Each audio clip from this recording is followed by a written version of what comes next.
Bom dia, boa tarde ou boa noite. Não sei aí qual horário você está vendo esse vídeo, mas desde já agradeço aí a sua atenção e o prestígio que você dá aí para o nosso canal, Trabalho e Vida. E hoje eu gostaria de falar aí sobre o item 17.3 da NR17, avaliações das situações de trabalho. Hoje é dia 13 de julho de 2025 e acabei pegando uma gripe aí durante a semana, então se a minha voz estiver um pouquinho diferente, peço uma consideração especial quanto a isso, mas em breve já devo estar melhor aí, conseguindo gravar até com maior velocidade os vídeos, né, que a gente tem interesse em discutir. Pessoal, o objetivo desse canal aqui não é ser um monólogo, né? Vocês têm aí minhas redes sociais, podem mandar mensagem. Eu respondo a todos sempre que possível, né? Façam perguntas, a gente pode discutir algum tema. Eu tenho planejamento de fazer um grupo um pouco mais para frente, para a gente conseguir interagir um pouco mais, com a ideia de compartilhar experiências aí na área de segurança do trabalho. Então, tenho me utilizado do YouTube a princípio com essa intenção, tá? Estou gravando aqui pelo Canva mesmo, de uma forma bem simples, tá? Sem muita tecnologia de layout, mas o objetivo aqui é o nosso conteúdo. Então, sobre as avaliações da situação de trabalho, a primeira coisa que eu gostaria de falar para vocês é sobre aqui a parte quando a organização deve realizar alguma coisa. Isso daqui vale para qualquer norma regulamentadora. Da onde que tiraram esse deve? Vocês já devem ter ouvido falar isso, né? Em até vídeos oficiais do governo. Pessoal, isso vem lá do texto que traz as diretivas das normas internacionais. Isso vem lá da parte 2 do texto de diretivas da ISO e da IEC. E esse texto orienta como que as normas internacionais devem ser redigidas, tá? Então, quando fala deve, é o mesmo que uma obrigação. Indica um requisito obrigatório para estar em conformidade com a norma. Quando fala pode, é uma permissão ou um apoio, ou uma opção, na verdade. Indica aí que algo é permitido, mas não é obrigatório. Quando fala em alguma norma deveria, tá, é uma recomendação, indica aí uma boa prática, mas não é obrigatório também. E quando fala não deve, aí sim é uma proibição, tá? Então a gente precisa ler as normas regulamentadoras com esse princípio em mente, para conseguir entender o texto, né? Então, a organização deve realizar a avaliação ergonômica preliminar das situações de trabalho, né? E, em decorrência da natureza e conteúdo das atividades requeridas, demandam adaptação aí às características psicofisiológicas, né? A fim de dar todo o sustento aí para a medida de prevenção e adequação necessária. Aqui a gente vê que toda situação de trabalho que possa exigir adaptações aí ao corpo e à mente do homem, da mulher, do trabalhador, da trabalhadora, precisa ser avaliada. Então, essa AEP, ela vem para prevenir os danos, né, de uma forma mais rápida e para propor as melhorias, né.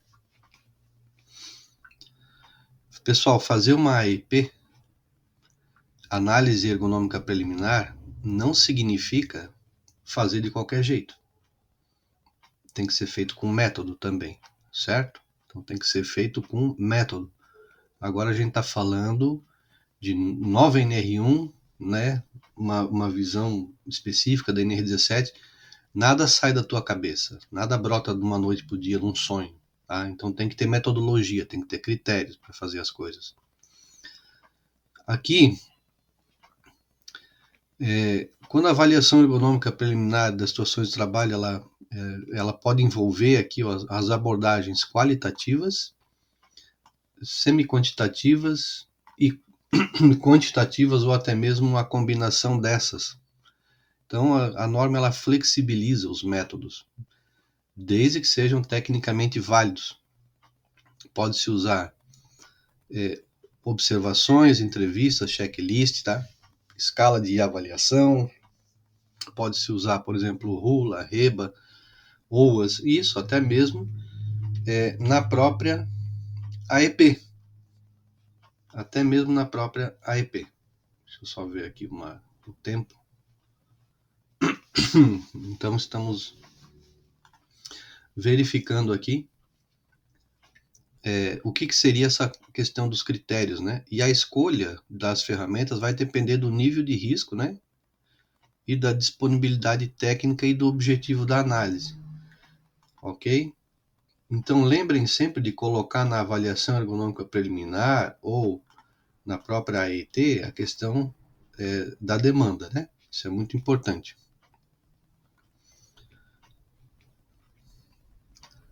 A avaliação ergonômica preliminar pode, olha aqui, ó, pode, lembra a definição que eu falei para vocês no começo? Ser contemplada nas etapas do processo de identificação de perigos e de avaliação de riscos da NR1. Vocês estão vendo? Já pode ser feito junto com a avaliação dos outros riscos, tá? De uma forma criteriosa também, mas pode ser feito. Por quê? Porque a AEP faz parte do PGR. Então ela pode ser incorporada dentro dessa avaliação de perigos e de riscos, da identificação dos perigos, né? Aí conforme exigido pelo GRO. Ou também você pode fazer uma estrutura à parte, tá? Se preferir. Então não é obrigatório. Você está vendo que pode aqui te dar uma opção.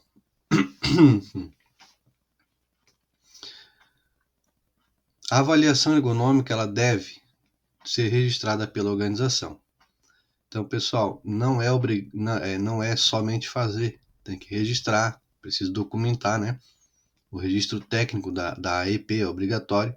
Isso vai servir de base aí para auditorias, fiscalizações, né? Então, isso é muito importante. Então, agora, quanto à AET, ela é obrigatória em 4 situações específicas que a gente pode ver aqui nessas alíneas, né? Então, geralmente, quando envolve um risco elevado, a gente tem falha nas ações anteriores, algum sintoma recorrente ou alguma relação direta entre a doença e o acidente, ou alguma consideração do ambiente de trabalho, né? Então, quando a gente tem é daqui que a gente vai verificar a demanda, né? Então, a gente vai aprofundar com uma AET, de acordo se tem alguma necessidade de uma avaliação mais aprofundada em alguma situação específica, alguma insuficiência, alguma demanda que surgiu do PCMSO ou alguma causa relacionada a acidentes, como eu acabei de mencionar. Então, a AET ela deve ser uma análise completa, técnica, participativa e devolutiva também. Tá? Então, a informação ela tem que correr em todas as partes interessadas, né? E o envolvimento do trabalhador e a validação das medidas que foram adotadas são fundamentais. Isso garante aí que as nossas soluções vão ser mais eficazes e sustentáveis, né? Então aqui nós temos as etapas, né, da AET, ó. A primeira delas é a análise da demanda. E isso também tem que estar registrado. Você não vai fazer uma AET sem marcar a análise da demanda. Então tem que seguir todos esses passos aqui, ó, para daí considerar uma boa documentação nesse sentido, tá? As microempresas, empresas de pequeno porte, de grau de risco 1 e 2, o MEI, não são obrigados a elaborar a AET, mas devem atender os demais requisitos estabelecidos, quando aplicáveis, né? Isso não tira a responsabilidade deles seguirem todas as outras exigências dessa NR, da NR17, como a questão das pausas, quando houver, né? O conforto, o mobiliário adequado, as medidas organizacionais, tá? Isso inclui ainda da mesma forma. Deve integrar o inventário de riscos do PGR. O que deve integrar? O resultado da AEP, a revisão, né, quando for o caso da identificação de perigos e da avaliação de risco conforme indicado pela AET. Tá? Então, isso tudo aqui tem que estar no inventário de riscos do PGR. Né? Tanto aí a AEP quanto a AET, dentro do PGR, demonstra aí essa questão no impacto direto na gestão de risco ocupacional. Ou seja, a ergonomia que ela não é separada da estrutura de segurança do trabalho. Ela alimenta e complementa o sistema. Devem ser previstos planos de ação nos termos do PGR.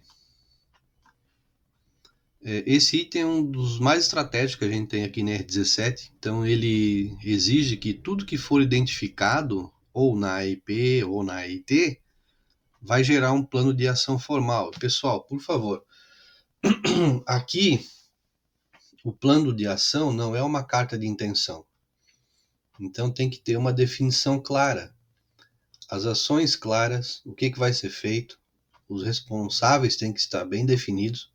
Quem que é o responsável? Qual que é o prazo para a resolução desse problema? A questão da viabilidade técnica e a viabilidade financeira também tem que colocar no plano de ação. Como é que você vai querer resolver um problema na tua empresa se não sabe quanto que vai custar? Depois, a verificação da eficácia. Deu certo? Então não basta só avaliar, é preciso fazer a rastreabilidade e verificar se deu certo. Isso tudo tem que estar registrado também. E isso é fazer o gerenciamento de risco, certo? Então o relatório da ET deve ficar à disposição, né, na organização pelo prazo de 20 anos, tá? Isso daqui é um alerta, tá, para quem faz serviço com consultoria, né? Então, de que forma que a consultoria externa guarda a documentação? Porque se der algum problema na esfera judicial, quem vai responder é a organização. E se o fornecedor que vocês confiam não tiver todos os documentos em ordem, tiver faltando material, como é que a empresa vai se defender? Entende? Então, isso é um item muito importante. E esse prazo reforça aí a importância legal e histórica do relatório. Né? Pode ser exigido pelas auditorias, ações judiciais, ou análise de doenças, né? Em algum caso específico. Então, guarda com cuidado. E, por fim, a organização deve garantir que os empregados sejam ouvidos, né, durante o processo da AET. Aqui a gente vê o princípio participativo da ergonomia, né? Então, escutar os trabalhadores é obrigatório e deve acontecer de forma segura, de forma ética e contínua também, tá? Então, a escuta ativa melhora aí a qualidade, né, da análise e aumenta aí o engajamento nas soluções. Registrem isso daqui também, pessoal. Isso aqui é muito importante. Se vocês forem questionados numa auditoria, como que a empresa faz, a organização faz para ouvir os empregados? Como é que vocês vão fazer? Né? Tem a ata da CIPA, mas o que me garante que na ata da CIPA todos os empregados foram ouvidos e tiveram o mesmo direito? Então tem que pensar nisso daí, né? Então, por hoje ficamos por aqui.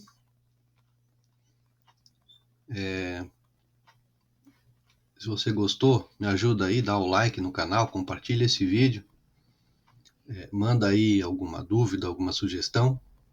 A gente está aqui para compartilhar esse momento aí, né, que é tão importante aí para nossa carreira profissional de segurança do trabalho, dividir conhecimentos, né? Eu não sou o dono da verdade, mas procuro sempre, quando trago algum material aqui, trazer o melhor para vocês.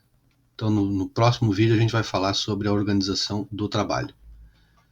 A todos aí um forte abraço e até a próxima.